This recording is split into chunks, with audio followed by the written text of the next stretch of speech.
दोस्तों नमस्कार और आप देख रहे हैं न्यूज़ बकेट और आप लोग के साथ मैं कुलदीप। आपको बता दें कि पंजाब में जिस तरीके से प्रधानमंत्री को लेकर सुरक्षा को लेकर पूरे भारत में हाहाकार मचा हुआ है, बनारस में भी लगातार उसका विरोध किया जा रहा है।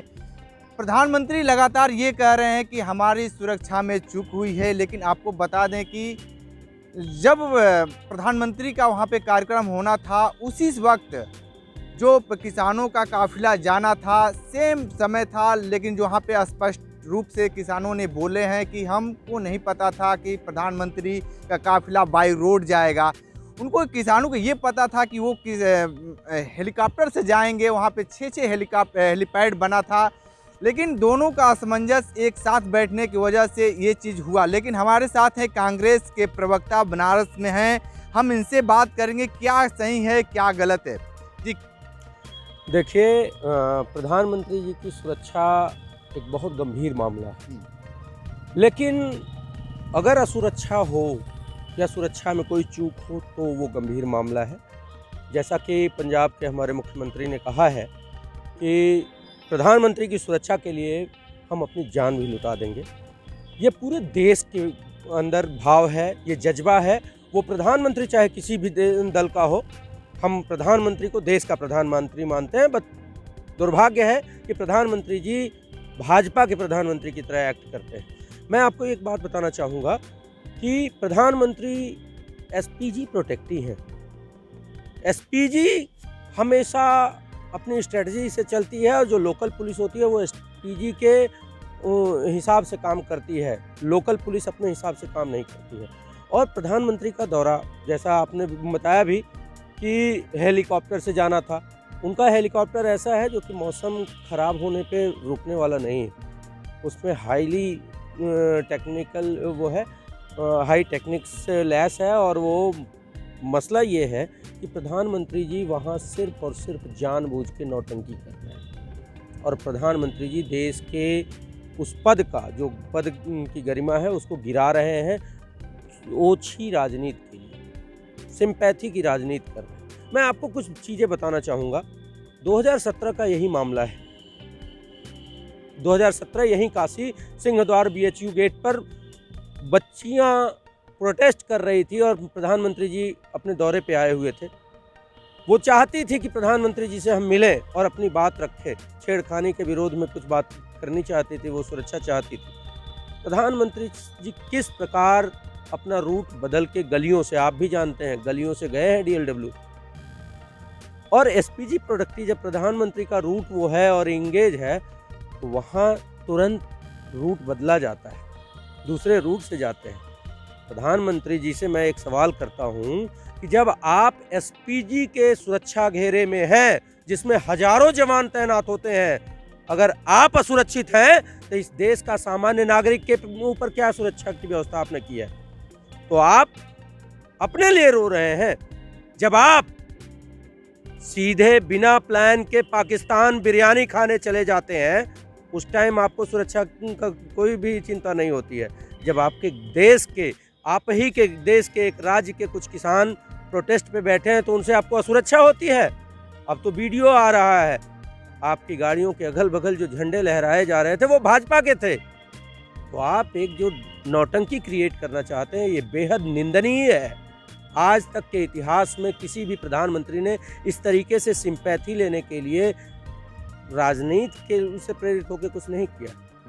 आपको लगता है कि विधानसभा चुनाव यूपी में बिल्कुल, मैं ये कहना चाहूँगा कि 22 और 2024 दोनों चुनाव ये बुरी तरीके से हारने जा रहे हैं, जिसके लिए सिंपैथी कार्ड प्ले कर रहे हैं कि नहीं। प्रधानमंत्री, कुछ भाजपा के कुछ साथी कह रहे थे, अरे बताइए प्रधानमंत्री के साथ ऐसा हो, प्रधानमंत्री के साथ ऐसा हो गया। अरे आप कहाँ हो भाई? आप तो सुरक्षा घेरे में हो। आप वो याद करो 91 के दिन जब राजीव गांधी जा रहे थे पेरम्बदूर, आप ही लोग थे ना। आप ही लोग तो थे जिन्होंने कहा कि सुरक्षा नहीं दी जा सकती, और उसका खामियाजा देश में भुगता है। एक भारत माँ के लाल को हमने खोया है। आपको इस बात का शर्म नहीं आता कि नहीं, जिस उस पंजाब पे आप आरोप लगाते हो जहां के हर घर में एक जवान शहादत को प्राप्त हुआ होगा। आप देख लीजिए उठा के। आप तो अपने जो जिस पृष्ठभूमि से आते हैं उस संघ के कार्यालय पर 2002 तक आपने झंडा नहीं फहराया भाई। जितना आपने तिरंगा झंडा नहीं फहराया होगा, वहाँ हर घर में एक न एक भाई ने अपने देश के लिए, सुरक्षा के लिए शहादत दी है। आप उस पंजाब पे कहते हो, मुख्यमंत्री पंजाब ने कहा कि प्रधानमंत्री के सुरक्षा के लिए अगर प्रधानमंत्री की जान पे बात आएगी तो उनसे पहले मैं जान दे दूंगा। ये जज्बा पूरे भारतवासी रखते हैं, लेकिन क्या प्रधानमंत्री जी को जरा सा भी इस बात का ख्याल नहीं है कि वो देश के हर नागरिक के प्रधानमंत्री हैं? मैं आपको बता दूं, नहीं मैं आपको बता दूं कि जो ये चीज हुआ है 2022 में, क्या इसका लाभ मिलेगा बीजेपी को? कोई लाभ नहीं मिलेगा। प्रधानमंत्री जी जितना नौटंकी करना है कर लीजिए। आप बतौर भाजपा प्रतिनिधि के रूप में एक्ट कर रहे हैं, ये देश के लिए दुर्भाग्यपूर्ण है। और आपने जितना प्रधानमंत्री के पद की गरिमा को गिराया है, न भूतो न भविष्यति, न पीछे कभी ऐसा हुआ है, ना कभी आपके बाद कभी ऐसा होगा। मैं आपको बताऊं, जब यहाँ लड़कियों ने सिंहद्वार पे BHU गेट पे प्रोटेस्ट किया था, क्या आपने वापस होके योगी आदित्यनाथ को बोला? क्योंकि ये 17 सितंबर 2017 की घटना है। उस टाइम प्रदेश में योगी जी की सरकार थी। आपने उनको भी बोला क्या कि अपने योगी जी को कहना कि धन्यवाद, मैं जिंदा वापस लौटा?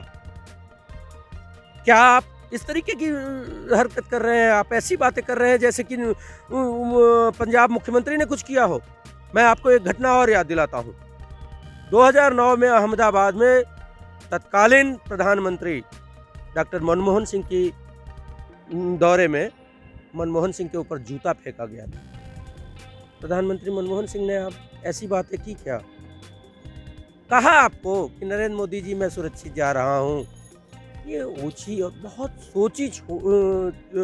छोटी सोच का बात है। और मैं आपको एक बात याद दिला दूँ, अब देश की जनता इस बात को जान रही है। किसान मुद्दे पे किसानों की आय दोगुनी करने की बात की, कहाँ आय दोगुनी? मैं आपको बता रहा हूँ, मैं किसान परिवार से आता हूँ। 2014 तक 1 कुंटल गेहूं अगर हम बेच देते थे तो 3 बोरी डाई खाद ले आते थे। आज 1 कुंटल गेहूं बेचते हैं तो 1 बोरी खाद 50 किलो की नहीं मिलती। मतलब जो पेस्टिसाइड है, जो खाद है, वो अनाज कहाँ 1 कुंटल में 1.5 कुंटल मिलना था, 1.5 गुना मिलता था। आज 1 कुंटल गेहूं बेच के 1 कुंटल भी नहीं मिलता, आधा मिलता है। तो ये दौर है। युवा बेरोजगार है, वो लड़ रहा है। वो किसान सुरक्षा की बात जो कह रहे हैं, सीमा पे हमारे चाइना बॉर्डर पे गलवान की स्थिति देख लीजिए, काहे नहीं बोलते हैं? आप 18 बार चाइना दौरा कर चुके हैं। क्या कारण है कि आज आप चुप हैं? चीन का नाम लेने पे आप डरते क्यों हैं? आपने कहा था ना लाल आंखें करके क्यों नहीं बात करते प्रधानमंत्री? कहाँ गई वो आपकी 56 इंच की छाती और लाल आंखें?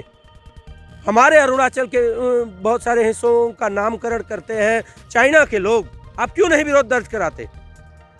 आपको कोई मुद्दा नहीं है, आप सिर्फ और सिर्फ चुनाव की बात करना चाहते हैं और चुनावी सिंपैथी, सिर्फ सिंपैथी लेने के लिए आपने ये सब किया है। तो ये थे कांग्रेस के प्रवक्ता वैभव त्रिपाठी ने, और सीधे ये आरोप लगा है प्रधानमंत्री के ऊपर कि सिर्फ सिंपैथी लेने के लिए आप ये चीज़ ये किए हुए हैं, लेकिन सिंपैथी बिल्कुल नहीं मिलेगी 2022 के चुनाव में। लगातार ये रिपोर्ट बनारस से दे रहे थे। हमारे साथ बने रहे न्यूज बकेट के साथ। हमें दीजिए इजाजत, नमस्कार। पेश है न्यूज बकेट हिंदी मासिक पत्रिका। पढ़ें इस महीने की पूरी खबर विस्तार से हमारे न्यूज बकेट की मैगजीन में। हमारी ई मैगजीन को मुफ्त में पढ़ने के लिए अभी लॉगिन करें www.newsbucket.in पर। इसके अलावा रोज की ताज़ा खबरों के लिए हमारे YouTube चैनल को तुरंत सब्सक्राइब करें।